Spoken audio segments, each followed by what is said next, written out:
గుంటూరు వాసులకి, ముఖ్యంగా మహిళలకి, వేదిక మీద ఉన్న అతిరథ మహారథులకి, మా కో ఫైర్ బ్రాండ్ అంబటి రాంబాబు గారికి, ఇంకా వేదిక మీద ఉన్న అన్నాబత్తుల గారికి, మేడం గారికి, అందరికీ నా హృదయపూర్వక నమస్కారాలు.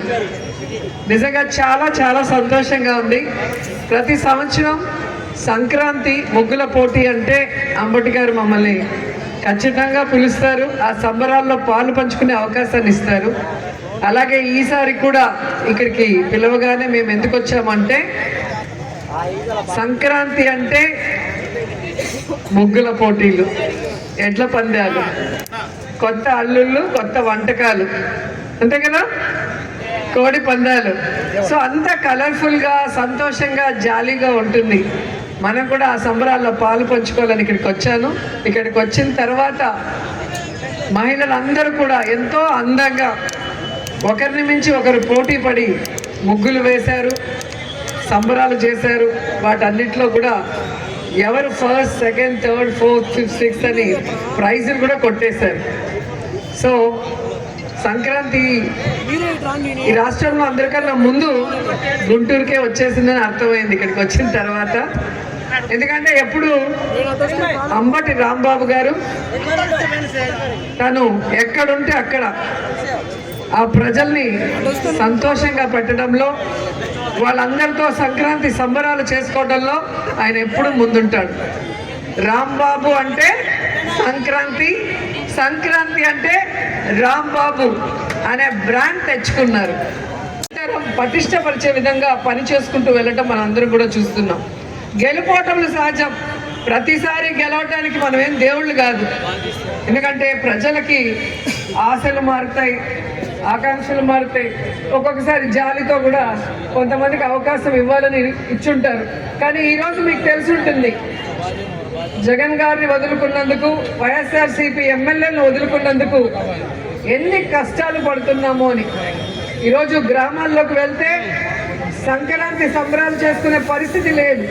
ఎందుకంటే ప్రజలకి జగనన్న ఇచ్చే సంక్షేమ పథకాల్ని ఇవ్వడం లేదు.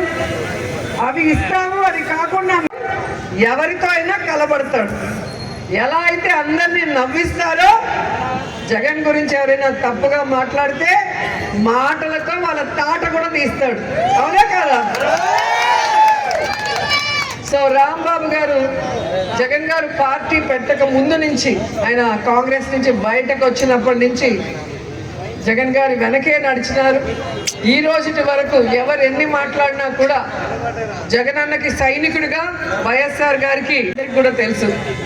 సో ఎప్పుడూ కూడా మీకోసం పనిచేసేవాళ్ళు, మీ మంచి కోసం అహర్నిశలో ఆలోచించే వాళ్ళు, మీకు ఇబ్బంది లేకుండా ప్రతిదీ మీ గడప దగ్గరికి తెచ్చివ్వాలనుకునే నాయకుల్ని మీరు గెలిపించుకుంటే మీ ప్రాంతంలోనే కాదు, రాష్ట్రం అంతా కూడా ప్రతి పండుగ కూడా చాలా సంతోషంగా ఉంటుంది, సందడిగా ఉంటుంది. జగనన్న 5 ఏళ్ల కాలంలో ప్రతి పండుగ కూడా పెద్దవాళ్ళతో నుంచి పేదవాళ్ళ వరకు కొత్త బట్టలతో, పిండి వంటలతో, బంధువులతో కలకలలాడుతూ ప్రతి ఇల్లు కూడా సంతోషంగా ఉండేది.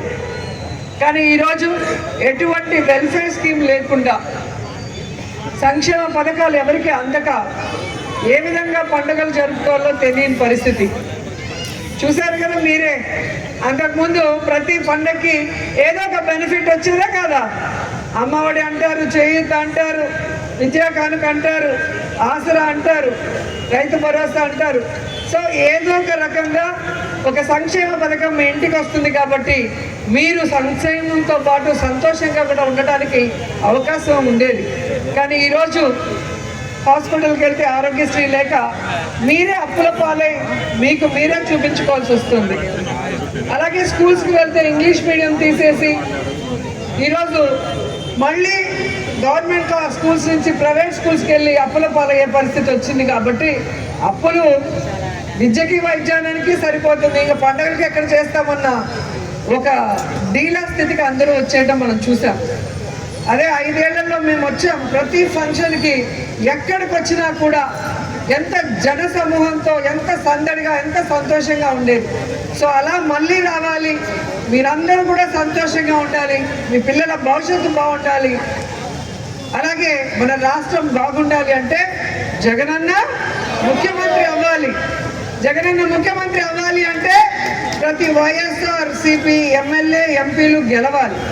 గెలిచిన రోజు మన రాష్ట్రం మళ్ళీ అభివృద్ధి వైపుకి పరుగులు తీస్తుందని కూడా మీకు తెలియజేసుకుంటూ, అపోజిషన్లో ఉన్న అధికారంలో ఉన్న మాకు పదవులతో సంబంధం లేదు, ప్రజల సంతోషమే మా ముఖ్యమని ఈ సంక్రాంతి సంబరాలు అంగరంగ వైభవంగా చేసిన మా అంబటి రాంబాబు గారికి మరోసారి కృతజ్ఞతలు తెలియజేసుకుంటున్నాను. ఎందుకంటే మాకు మిమ్మల్ని కలుసుకునే అవకాశం, మీతో పాటు ఈ సంబరాలు చేసుకునే అవకాశం కల్పించినందుకు. సో ఇక్కడికి వచ్చేసిన అందరికీ కూడా advance happy Sankranti. So Sankranti ముందే మనకు వచ్చేసింది, పోటీలు అయిపోయాయి, ప్రైజెస్ వచ్చాయి, పులిహోర గారెలు కూడా తినేసాం, అవునా? సో ఇక మీరు ఇంటికి వెళ్ళి ఇంట్లో వాళ్ళతో కూడా సంతోషంగా సంక్రాంతిని జరుపుకోండి. కష్టాలు కొన్ని రోజులే, మళ్ళీ మంచి రోజులు వస్తాయి. మన అందరం కూడా మంచి రోజుల్లో మళ్ళీ కలుద్దాం, మళ్ళీ సంబరాలు చేసుకుందాం. So once again happy Sankranti.